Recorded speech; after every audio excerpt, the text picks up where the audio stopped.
Today, we will hear the scary story of a criminal who got brutally punished for committing one of the most terrible crimes humanly possible: the theft of a piece of bread.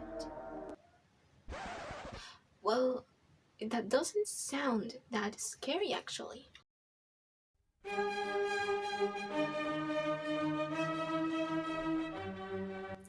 However, during the Elizabethan period, this action was considered a crime worthy of an extremely painful consequence, just like many others that today are not even considered as huge crimes.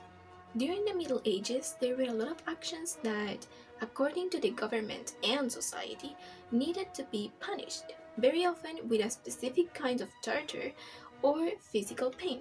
And actions that today, after a couple of hundreds of years later, we do not even consider them as something so serious. Nevertheless, what indeed was scary were the horrific types of punishments applied to the different crimes, which, as mentioned before, were usually focused on causing physical suffering to the criminals in different levels according to the seriousness of the crime committed. The less dire crimes, such as disturbing the peace or drunkenness, were usually punished with the less painful of the consequences: humiliation.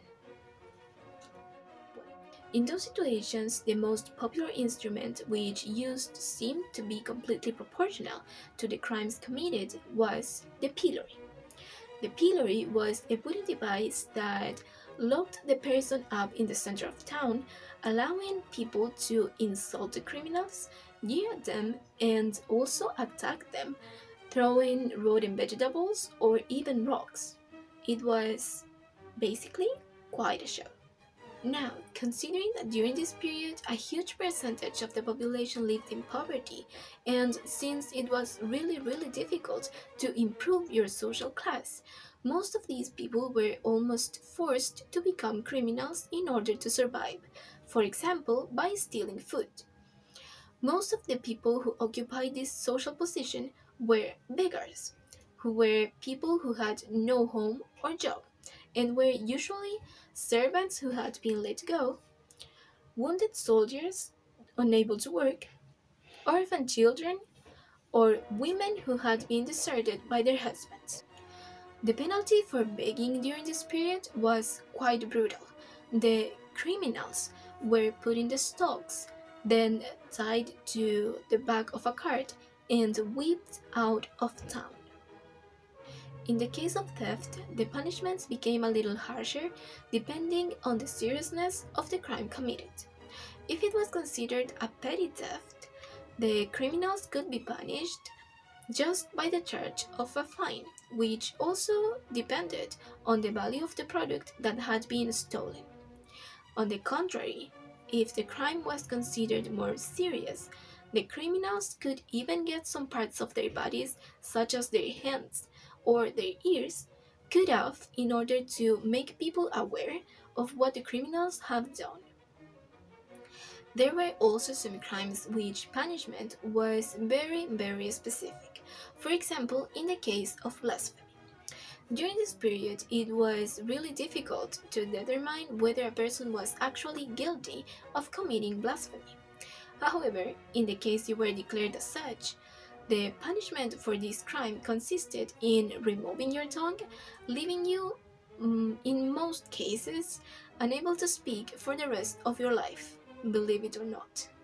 Now, during those times, there were also some crimes that were considered very serious, and which often ended in the criminal's execution, such as buggery, stealing hogs, and highway robbery. However, the type of execution provided in these cases also depended on the level of seriousness of the crime.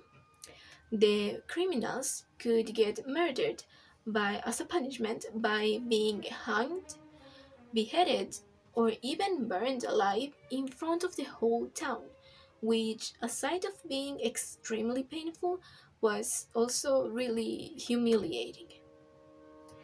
Nevertheless, there was a crime, a specific crime, that was considered worthy of the worst of the punishments existing during this period. It was unforgivable, atrocious. It was the worst of the worst. It was treason. During the Middle Ages, treason represented the worst sign of disrespect that people could show against their own town and king, and it was punished with death penalty right away, sometimes even provided by the king himself. Another important fact that we need to consider during this period was the huge bench between social classes. Whenever a person was declared as guilty of committing a certain crime, the type of punishment applied also depended on the social position of this person.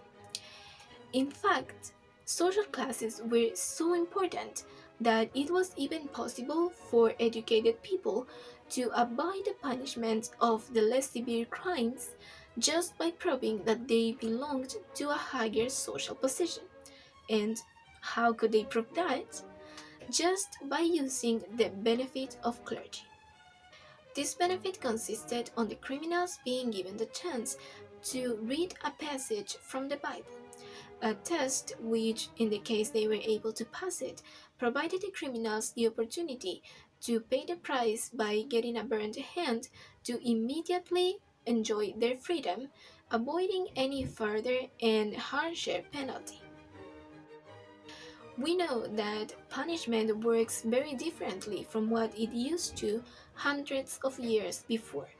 However, this is a clear example of how we have improved as a whole society.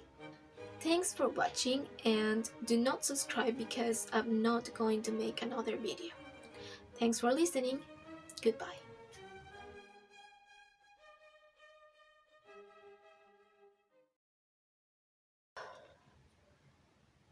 Today, you will hear the scary story of a criminal.